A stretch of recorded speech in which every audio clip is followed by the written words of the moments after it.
السلام عليكم ورحمة الله وبركاته. كسر هذا شير جرايد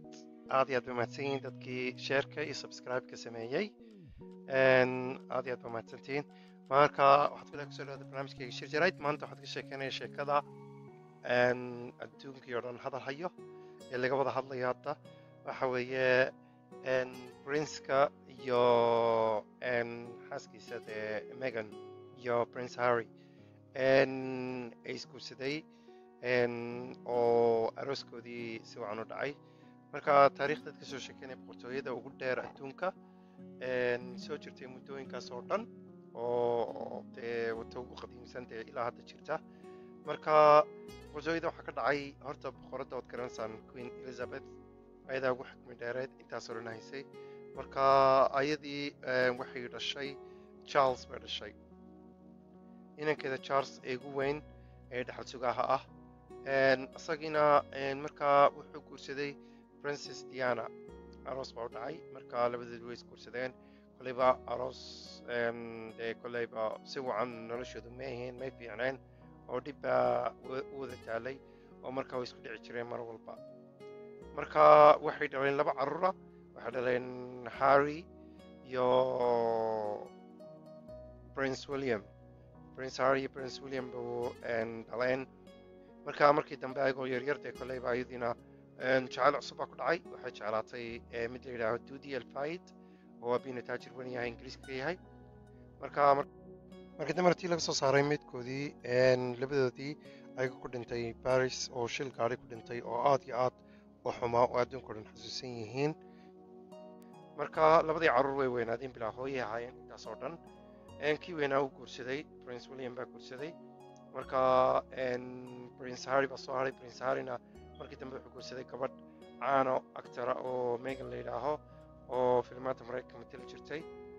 oo la soo guursaday beri hore marka kolleyba waa laga soo horjeeday inay isguursadaan labadoodu bas markii dambe way guursadeen aroos fiican baa u dhacay marka waxaa la moodayay inay nolol fiican ku noolaayeen oo dhib ka jirinba bas markii dambe sheekooyin badan baa soo baxay oo dib u soo baxay sheekooyinka soo baxayna waxay ahayd waraysigii opera ka qaaday labadoodii Meghan iyo Prince Harry oo labadooda wareysanaysay oo wareysigaa sheekooyin badan baa ka soo baxay iyo arrimo badan oo la yaab leh waxay sheegteen inay uur leedahay oo dhali doonto markaa way weydiisay waxay tiri gabadh ayaan dhali doonaa oo ayadii ninkeeda meesha fadhiya marka calaacad badan baa ka baxay meeshii bal ila dhegaysta marka markii ugu horreysay wuxuu yidhi waxaan waxu samaynayaa familigeygii daraaddiisa u samaynaya oo warayskan uu imi oo si cad buu sheegay oo vocabulary-ga took matters in by that point I took matters into my own hands. It was like I need to do this for my family. markii dambe waxay sheegtay dhibta hayay waxay ka fikirtay inay isdisho oo markii dambe waxay weydiisatay caawinaad inaad kolleyba laga caawino dhibaatadan haysata inay ka fikirtay inay isdisho oo dhib aad iyo aad u weyn ba soo maray sababtoo waxay gaadhay ayadoo qabta prince-kii meesha ayay ka fikirtay inay isdisho oo isdili gaadhay oo nafteeda gacanta ku qaadan gaadhay dhegaysta but I knew that if I didn't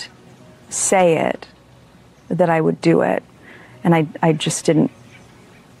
want to be alive anymore markii ay weydiisayna ku tiri maxaad mucaawinad dadka weydiisan weeday oo aad ugu weeday meel lagugu caawino sababta wax ka fikirtay inay isdishid marka waxay ku jawaabtay sharciga ogolayn oo waxaase laygu yidhi markaa bal ila eega and I said that I needed to go somewhere to get help so that I've never felt this way before and I need to go somewhere and I was told that I couldn't that it wouldn't be good for the institution markii dambe waxay sheegtay inay isguursadeen waqtigii aroosku intuu ka hor dhicin dhowr cisho ka hor inay isguursadeen oo aroos dhacay oo xafladeedii samaysteen marka waxay tiri xafladana waxaa loo sameeyey adduunka unbaa loo sameeyey kolleybana kuwa isguursanay bas dadka inaan la tuso inaan isguursanay oo dadka hortooda soo bandhigno unbay ahayd arooskeeda marka bal ila dhegaysta This wasn't our day. This was the day that was planned for the world. marka waraysigu dheeraa markii dambe waxaa ugu darneyd qaybtii markay tiri waxaa la weydiiyey inankaa dhalan doona ay dhali doonto ayaa la weydiiyey sidee intee buu madoobaan doonaa marka kollayba may sheegin qofkii ku yidhi hadalkaas sababtoo ah waa qof la qarinaya buu ahaa mise qof aad iyo aad weeyo dee muhiim oo ah marka uu sheegi weyday marka waxay kusii dartayna inaa la yidhi ma helayo securitygii iyo ilaalintii iyo sidii loo ilaalin jiray princeka lama siinayana xaquu ku lahaa inuu prince noqdo mise noqdo qof dee ka tirsan reerka boqortooyada marka kollayba may sheegin dadkuna way isweydiinayaan qofku ahaa ma boqorada ahayd ma inankayda oo dhaxal sugaa ah mise walaalkii prince harry qofunbu ka noqon doonaa dee dadka qofkii waxaa ku hadlay marka lama garan karo dadkii su-aalahaas isweydiinaya waxaa la yidhaha maxaa loo sheegi waayey qofku yahay at least hadday sheegi lahaayeen iskoleyba qof laga baqayo oo top ranka ah oo dee dadka ugu sarreeyay ah marka way dhici kartaa inay boqoradda noqoto way dhici kartaa inuu noqdo inankeeda wuxuu noqon karaa inuu noqdo walaalkii waxay dhici kartaa xaaskiisa noqoto marka qof unbaa meesha ka yidhi hadalka uu weydiiyey oo la yidhi inanka dhalan doono inteebuu madoobaan doonaa madowgiisu inteebuu lekaan doonaa qof aad iyo aad u madow buu noqon doonaa mise qof yaro cas oo maarliin ah su-aalahaasaa la isweydiinayayo markaa dhibtii ugu weynayd ba intaa ka aragtay marka waxaa tiri securityna lama siinayo oo dee ma gaadhayaan heerkaa inay noqdaan dee ka tirsanaado reerkii marka aad iyo aad buu warayskan u xumaa kollayba inteeda dambena wataa waadii soo socota haddana waadii sheegay waxay tiri inaa dambe bal dhegaysta. And that was when they were saying they didn't want him to be a prince or a princess, not knowing what the gender would be, which would be different from protocol. markii dambena prince harry uu hadlay wuxuu yidhi ayadii queen elizabeth ayaa u yeedhay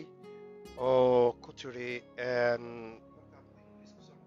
isoo mara marka waxaa doonay inaad shaas lacabna is waraysano marka uu yeelay wuxuu yidhi waayahay markuu yidhi sida airportkii uu ka soo tegay ayuu la hadlay markaa nin baa ka qabtay secretairkii walaalkiisa marka wuxuu ku yidhi ma iman karaysid oo dee lama ogola iyadaana waa busy oo way mashquulsan tahay marka wuxuu yidhi telefoon buu wacay telefonkii markuu wacayna uu weydiiyey marka waxay ku tiri dee hadal bay u jawaabtay waxay ku tiri busy haa busy baan ahay markaas ku yidhi dee walaalay dad kalena markaas u dhawooda busy marka wuxuu waa fahmay sheekadii oo waan iska xidhayba arrinkaas oo sababta waxaan is idhi dee laguma doonayo oo cidima doonsan inay ku aragto marka xaggaasay dhibaatada ka bilaabatay marka ila dhegaysta wuxuu yidhi He cannot come to Norfolk. The Queen is busy. She's busy all week. After she just invited you? She just invited me. The Queen's busy. She's busy all week. Do not come up here. marka iyadii baa u yeedhay oo isagu xaamisan yahay inay ayadu waxaan ka dambeyn wuxuu yidhi dadka u shaqeeya ayaa maamulaya oo kule arrinkan samaynayn sidaan samaynayn marka muu dirin iyadii marka dambe kusoo noqono waxaa jira nin ITV ka shaqeeya oo caan ah marka isaguna waxaa ways yaqaaneen megan bays yaqaaneen marka mar walba u dacaydayn jiray hadalluu ka sheegi jiray marka nin kale ayaa ku kacay oo ku yidhi waxaas waa cunsurinimo inan yaro uurka ku jira laisweydiiyo siduu u madoobaan doono oo xaggii baa laisku qabsaday marka wuxuu ku dirayay maantoodan wuxuu lahaa dee gabadhan waxay u baahan tahay mucaawino mar hadday ka fikirtay inay isdisho oo boqortooyadii ingiriiska intaasoo dhan jirtay inay dadku isku diro maaha sababta waxaa laga baqayay attention iyo dhibaato inuu ka dhaco maraykanka iyo ingiriiska sababta gabadha waxa weeye reer maraykana hooyadeedna waa madow aabeedna waa caddaan marka xaggaas ayuu ka dibaaqayay maantoo dhan oo murankii ku hayay marka ninkii meesha joogay uu xanaaqay uu ka baxay meeshii oo uu casilay bashaqadii iska casilay markii dambena wuxuu yidhi anigu waxaan arkay waxaan inay tahay xorriyad oo qofku wuxuu aaminsan yahay ka hadli karo gabadhan inay been sheegaysa oo malaynaya markii la wareysanayo oo dhan siday u hadlaysay iyo waxay ka sheegaysay marka ninkii waa laga eriyey meesha